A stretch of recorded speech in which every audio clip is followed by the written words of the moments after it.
Okay viewers, আরো একবার আমি নোবেল শাহ আপনাদের সকলকে স্বাগত জানাচ্ছি আমার ভিডিও দেখার জন্য। লাস্ট ভিডিওগুলোতে আমরা উইন্ডোজ অপারেটিং এর বিভিন্ন পার্টগুলো নিয়ে দেখছিলাম যে কিভাবে উইন্ডোজ অপারেট করতে হয়। তো তারই ধারাবাহিকতায় আমরা আজকে আরো একটি নতুন অংশ নিয়ে আলোচনা করব। তো তার জন্য আমরা প্রথমে আমাদের কোশ্চেন পেপারটিকে একটু দেখে নিই। কোশ্চেন পেপারটিতে লাস্ট আমরা কি করেছিলাম এবং আমাদের কি বাকি আছে করার। তো এখানে আমরা দেখতে পাচ্ছি লাস্ট আমরা আমাদের মুভ মুভ মুভ অংশটুকু করেছিলাম, অর্থাৎ দুইটা ফাইলকে মুভ করে একটা ফোল্ডার থেকে আরেকটা ফোল্ডারে আমরা নিয়ে গিয়েছিলাম। ঠিক আছে, তো আমাদের এর পরবর্তী কোশ্চেনটা আমাদেরকে বলছে create 2 more text files in this folder, open the search window and try to find out only those files that created in text format। কেমন? তাহলে আমাদেরকে বলছে ওই ফোল্ডারেই আমাদেরকে বলছে আরো দুইটা ফাইল তৈরি করতে। কি ফাইল? Text file. কেমন? তো আমি এখানে আরো দুইটা টেক্সট ফাইল তৈরি করছি। দেখেন, টেক্সট ফাইল তৈরি করার জন্য সিম্পলি আপনি রাইট ক্লিক করবেন, নিউতে যাবেন, এখানে দেখবেন টেক্সট ডকুমেন্ট বলে একটা অপশন আছে, ওখানে গেলাম। এখানে আমরা বললাম যে হ্যালো, তারপরে এখানে আমরা নিউতে গিয়ে আরো একটি টেক্সট ডকুমেন্ট নিয়ে আসলাম, এটাকে বললাম hello too. Okay, again I'm having problem with my language, oh my goodness।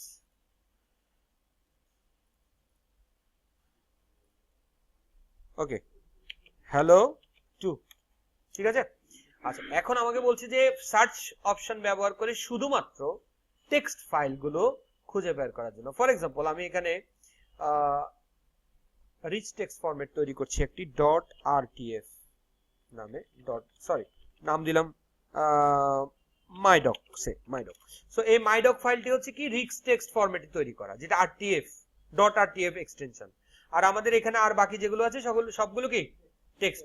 এখন দেখেন উপরে যে সার্চ বক্সটি আছে, এই সার্চ বক্সটিতে যদি আমি ক্লিক করি, সার্চ বক্সটিতে ক্লিক করে আমি যদি এরকম টাইপ করি .txt, তাহলে দেখেন এখানে শুধুমাত্র আমাকে টেক্সট ফাইলগুলোই দেখাচ্ছে। আমি যে আরটিএফ ফাইলটি তৈরি করেছিলাম সেটি কিন্তু এখানে দেখাচ্ছে। কথা কি বুঝতে পেরেছেন? তাহলে আমরা টেক্সট ফাইলগুলো দেখার জন্য আমরা এক্সটেনশনের সহায়তা নিলাম .txt। কেমন? তো তেমনি ভাবে আপনি যদি ওয়ার্ডের ফাইল খুঁজে বের করতে চান, আপনি কি লিখবেন .docx, পাওয়ার পয়েন্টের ফাইল .pptx, এক্সেল এর ফাইল .xlsx, অ্যাক্সেস এর ফাইল .accdbx। কেমন? সো এইভাবে চাইলে আমরা বিভিন্ন ধরনের ফাইলকে খুঁজে বের করতে পারি তার এক্সটেনশন দিয়ে। এছাড়াও আমি আপনাদেরকে সার্চের আরো কিছু অপশনস এখানে বলে দিই। যেমন ধরেন আপনি চাচ্ছেন কোন একটা ফাইলকে খুঁজে বের করতে, কিন্তু তার প্রথম অক্ষরটা আপনার মনে আছে, বাকি অক্ষরগুলো আপনার মনে নেই। সে আমরা এখানে হ্যালো দিয়ে একটা ফাইল লিখেছি, তা আমার মনে আছে যে ওইটা এইচ দিয়ে শুরু হয়েছিল, তাহলে আমি এভাবে লিখতে পারি শুধু এইচ। তাহলে সে কি করবে? এইচ দিয়ে শুরু হয়েছে এমন সমস্ত ফাইলগুলোকে সে খুঁজে বের করে দেবে। শুধু তাই নয়, এমন যদি কোনো ফাইল থাকে যেখানে এইচ আছে, তার ভেতরে কন্টেন্টস এর মধ্যে কোথাও এইচ আছে, তাও সে খুঁজে বের করে দেবে। ঠিক আছে, এছাড়াও আমরা যদি আরো গ্র্যানুলার করতে চাই, আমরা এখানে দেখবো যে আমরা সার্চের অপশনে ক্লিক করলে নিচে ডেট মডিফাইড বলে একটা কথা আছে, কিংবা সাইজ বলে একটা কথা আছে। আমি যদি চাই যে সাইজ দিয়ে আমি খুঁজে বের করবো, দেখেন এখানে সাইজে ক্লিক করার পর বিভিন্ন অপশন আছে। যে আমি চাচ্ছি যে 0 থেকে 10 KB তে যে সমস্ত ফাইলগুলো আছে শুধু সেগুলো দেখতে, কিংবা আমি বললাম যে ডেট মডিফাইডে গিয়ে আমি বললাম যে সে 11 তারিখে যে সমস্ত ফাইলগুলো ক্রিয়েট করা হয়েছে সেগুলো দেখতে। দেখেন এখানে একটাও দেখাচ্ছে না, বিকজ 11 তারিখে এখানে কোনো ফাইল ক্রিয়েট করা হয়নি। ঠিক আছে, সো এইভাবে আমরা চাইলে সার্চের বিভিন্ন ক্রাইটেরিয়া ব্যবহার করে বিভিন্ন ভাবে সার্চ করতে পারি। ঠিক আছে, তো আমরা পরবর্তী কোশ্চেনে চলে যাই। আমাদের পরবর্তী কোশ্চেন বলছে যে modify the doc1 folder content so that it does not appear when the folder gets executed। বলছে doc1 ফোল্ডারটাকে যখন আমরা ডাবল ক্লিক করব তখন যেন এর ভিতরের কন্টেন্টস গুলো না দেখায়। কেমন? তো আমাদের রাউন্ড 28 CF এর ভিতরে doc2 ফোল্ডার, doc1 ফোল্ডার, এর মধ্যে doc1 ফোল্ডারের ভিতরে ঢুকলে আমাদেরকে বলছে যে এখানে যেন কিছুই আমি দেখতে না পাই। তার মানে এগুলোকে হাইড করে রাখতে বলেছে, তাই তো? লুকিয়ে রাখতে বলেছে। তো লুকানোর জন্য আমরা কি করব? আমরা এই ফাইলগুলোকে সিলেক্ট করার জন্য কন্ট্রোল A ব্যবহার করতে পারি, তাহলে সবগুলো ফাইল একসাথে সিলেক্ট হয়ে যাবে। কেমন? অথবা আমরা কন্ট্রোল প্রেস করে একটাকে ক্লিক করতে পারি, এভাবে একটা একটা করে ক্লিক করতে পারি, এভাবেও আমরা সিলেক্ট করতে পারি। তো যখন অনেকগুলো ফাইল হবে, 100টা 200টা ফাইল, তো তখন কি আর আমি ক্লিক করে একটা একটা করে সিলেক্ট করব? তো তার জন্য কন্ট্রোল A। কেমন? অথবা অর্গানাইজ মেনুতেও দেখবেন একটা অপশন আছে সিলেক্ট অল, কেমন, ওখানে ক্লিক করলেও সবগুলো একসাথে সিলেক্ট হয়ে যাবে।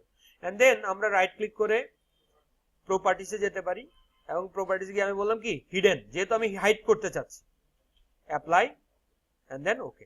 দেখেন এগুলো নেই, এখন চলে গেছে, ঠিক আছে। তো এখানটাতে আপনাদেরকে বলে দিই, যদি আপনি আবারও এইগুলোকে দেখতে চান, ফাইলগুলোকে আবারও যদি দেখতে চান, তাহলে অর্গানাইজ মেনুতে যাবেন, ফোল্ডার এন্ড সার্চ অপশনসে যাবেন, তারপরে ভিউ মেনুতে যাবেন, দেন এখান থেকে ভিউ ট্যাব থেকে আপনি চুজ করবেন হচ্ছে show hidden files folders and drives. যেহেতু এটি by default do not show hidden files folders or drives থাকে, এই জন্যই আমরা কোন একটা ফাইলকে হাইড করার সাথে সাথে সেটা ওখান থেকে চলে যায়, কেমন, অ্যাট্রিবিউটটা যখন আমরা হিডেন চুজ করি তখন সাথে সাথে ওটা চলে যায়। কিন্তু আমরা যেটা দেখতে চাই আমরা বলবো কি শো, অ্যাপ্লাই, ওকে। এখন দেখেন সবগুলো ফাইল কিন্তু আবার শো করছে, কিন্তু একটা পরিবর্তন কিন্তু আছে, সবগুলো কিন্তু গ্রেড আউট হয়ে আছে, কেমন, তার মানে হচ্ছে ফাইলগুলোর অ্যাট্রিবিউট নিশ্চয়ই হিডেন সেট করা আছে, কেমন। তো তার জন্য আমরা আবার ফাইলগুলোকে সিলেক্ট করে রাইট ক্লিক করবেন, প্রপার্টিসে যাবেন, হিডেনটাকে উঠিয়ে দেবেন, অ্যাপ্লাই করবেন, ওকে দিবেন, দেখেন এখন আবার নরমাল অবস্থায় ফিরে চলে আসছে, ঠিক আছে। সো এইভাবে চাইলে আমরা ফাইলকে হিডেন করতে পারি এবং চাইলে আমরা আনহাইডও করতে পারি, ঠিক আছে। তো ঠিক আছে, তাহলে আমরা আজকে আর কি কি দেখবো, also make sure the file name shows with extension in other folders. বলছে যে এটাও আমাদেরকে মেক শিওর করতে হবে যে অন্য ফোল্ডারে যদি আমরা ভেতরে ঢুকি, অন্য ফোল্ডারের ভেতরে ঢুকি, তার যে ফাইলগুলো আছে সেগুলোর এক্সটেনশন যেন দেখায়, এক্সটেনশন, ফাইল এক্সটেনশন, কেমন। তো তার জন্য আমরা কি করব, তার জন্য আমরা একইভাবে আমরা একটু যাই ওখানে, এই যে এখানে দেখেন এখন ফাইলগুলোর কিন্তু এক্সটেনশন দেখাচ্ছে না, কেমন। তার জন্য একইভাবে অর্গানাইজ মেনুতে যেতে হবে এক্সটেনশন দেখানোর জন্য, কেমন, চলে যেতে হবে ফোল্ডার এন্ড সার্চ অপশনসে এন্ড দেন ভিউ ট্যাব। এখান থেকে আমরা চলে যাবো, এই যে এখানে একটা অপশন আছে দেখবেন hide extensions for known file types, এখান থেকে এইটাকে আমরা আনচেক করে দেবো, কেমন, ঠিক আছে, এন্ড দেন অ্যাপ্লাই, ওকে। আর अगेन এখান থেকে যদি আপনি ওই do not show hidden files and folders or hidden files folders or ড্রাইভসটাকে টিক চেক করে দিতে চান, তাহলে আবার এটাকে টিক দিয়ে ক্লিক করে অ্যাপ্লাই, ওকে করে বেরিয়ে চলে আসবেন, ঠিক আছে। তো দেখেন এখন প্রত্যেকটা ফাইলের শেষে .txt দেখাচ্ছে, প্রত্যেকটা ফাইলের শেষে .txt দেখাচ্ছে, বিকজ উইন্ডোজ থিঙ্ক যে ইউজাররা ভুল করে অনেক কিছু করতে পারে, তার জন্যই কিন্তু সেটা এক্সটেনশনটাকে হাইড করে রাখে। কারণ কোনোভাবে যদি আপনি একটি ফাইলের এক্সটেনশন ডিলিট করে দেন, তাহলে কিন্তু সেই ফাইলটা করাপ্ট হয়ে যাবে, মানে সেটা আর ব্যবহার করার উপযোগী থাকবে না। এই কারণে উইন্ডোজ কি করে, বাই ডিফল্ট এটাকে হাইড করে রাখে, ঠিক আছে। তো আমরা আরো একবার এটাকে হাইড করে দিই, hide extensions for non file types and then apply, okay, বাস চলে গেল, ঠিক আছে। আচ্ছা আর কি আছে,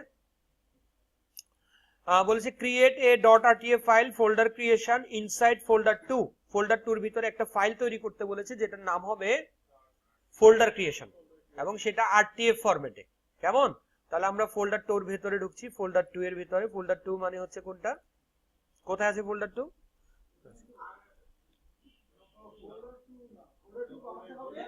ও আচ্ছা doc2 এর ভিতরে, ফোল্ডার 2 বানাতে হবে নাকি,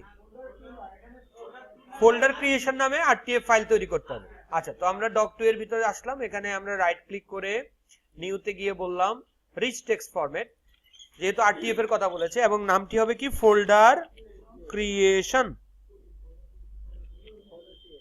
কেমন, ফাইলটির নাম হবে ফোল্ডার ক্রিয়েশন। এবং আমাদেরকে এখানে কি বলেছে, বলেছে যে try to find out the information about creating a folder in Windows, তার মানে আমাদেরকে বলছে যে উইন্ডোজ হেল্প নেওয়ার জন্য, উইন্ডোজ হেল্প ব্যবহার করে কিভাবে একটা ফোল্ডার তৈরি করতে হয় সেটা খুঁজে বের করার জন্য, এবং বলেছে যে সেখান থেকে সেই কন্টেন্টস গুলোকে কপি করতে এবং এই ফাইলে এসে সেটাকে পেস্ট করতে, ঠিক আছে। তো আমরা একটু চলে যাই উইন্ডোজ হেল্পের কাছে, উইন্ডোজ হেল্পকে যাওয়ার জন্য আমরা কি করব, স্টার্ট বাটন এন্ড দেন ডান দিকে আমরা হেল্প এন্ড সাপোর্ট পেয়ে যাব। তো এখানে গিয়ে আমি ওকে বললাম আচ্ছা বলো তো ভাই কিভাবে ফোল্ডার ক্রিয়েট করতে হয়, হাউ, আপনারা কিন্তু বাংলা লিখবে না যে বলো তো ভাই কিভাবে ফোল্ডার ক্রিয়েট করতে হয়, আদার কিন্তু আসবে না, হ্যাঁ, ও কিন্তু বাংলা বোঝে না। How to create, oh my goodness, আমার এই ল্যাঙ্গুয়েজটাকে আমাকে বাদ দিতে হবে এখান থেকে। হাউ টু ওই যে ডিফল্ট ফ্রেঞ্চ করে রেখেছি এই জন্যই বারবার প্রবলেম হচ্ছে। ডিফল্টটা যদি ইংলিশ থাকতো তাহলে আর সমস্যা থাকতো না। How to create a folder, নাকি? এন্টার। দেখেন আমাকে ক্রিয়েট নিউ ফোল্ডার নামে প্রথমেই একটা লিংক আমরা পেয়ে গেলাম সার্চ রেজাল্টের মধ্যে। 30 রেজাল্ট পেয়েছি, 30টা রেজাল্ট, যেটা এটার সাথে রিলেটেড। তো তার মধ্যে প্রথমটাই আমাদের সাথে মিলে যায়, যে create a new folder. Click করলাম, এখান থেকে এই পুরো কন্টেন্টটাকে আমি কন্ট্রোল এ দিয়ে সিলেক্ট করতে পারি, এন্ড দেন কন্ট্রোল সি ব্যবহার করে কপি করতে পারি। উইন্ডোটাকে ক্লোজ করে আমরা আমাদের ওই ফাইলটিতে ফিরে যাই, যে ফাইলটি ফোল্ডার ক্রিয়েশন ফাইল। এখানে গিয়ে আমাদেরকে বলেছে এটাকে পেস্ট করার জন্য। ওকে, সো অ্যাকচুয়ালি আমরা যেটা করলাম সেটা হচ্ছে যে কিভাবে উইন্ডোজ হেল্প ব্যবহার করে কিছু জানতে হয় এবং সেখান থেকে কিভাবে কপি করে আমরা কোথাও কোন একটা টেক্সট ফাইলে সেটাকে কিভাবে সেভ করা যায়, পেস্ট করা যায়। কেমন? ঠিক আছে। আচ্ছা, তো আমি যদি এই ফাইলটাকে সেভ করে নিতে চাই আমি এভাবে সেভ করে নিতে পারি, যে কন্টেন্টটাই মাত্র এখানে ইনসার্ট করলাম সেটা যেন সেভ হয়ে থাকে। ক্লোজ করে দিলাম। So that is all about our fourth question. আমাদের 5 নাম্বার কোশ্চেন আমাদেরকে বলেছে কি করে একটা প্রিন্টার ইনস্টল করতে হবে এবং কিভাবে প্রিন্টারের প্রিন্ট জবগুলোকে কিভাবে পজ করা যায় বা ক্যান্সেল করা যায়, এই জিনিসগুলো। কেমন? তো তার জন্য আমরা পরবর্তী ভিডিওতে আমরা দেখব কিভাবে প্রিন্টার ক্রিয়েট করা যায়, প্রিন্টার ইনস্টল করা যায়। তো এই ভিডিওতে এই পর্যন্তই। আপনাদের সাথে পরবর্তী ভিডিওতে আমার নিশ্চয়ই আবার দেখা হবে। আপনারা নিশ্চয়ই আপনাদের ফ্রেন্ড ফ্যামিলি সবার সাথে ভিডিওটি শেয়ার করবেন, যাতে করে তারাও ভিডিওটি দেখে একটু উপকৃত হতে পারে। তো সবাই ভালো থাকবেন, আবার দেখা হবে, বাই বাই।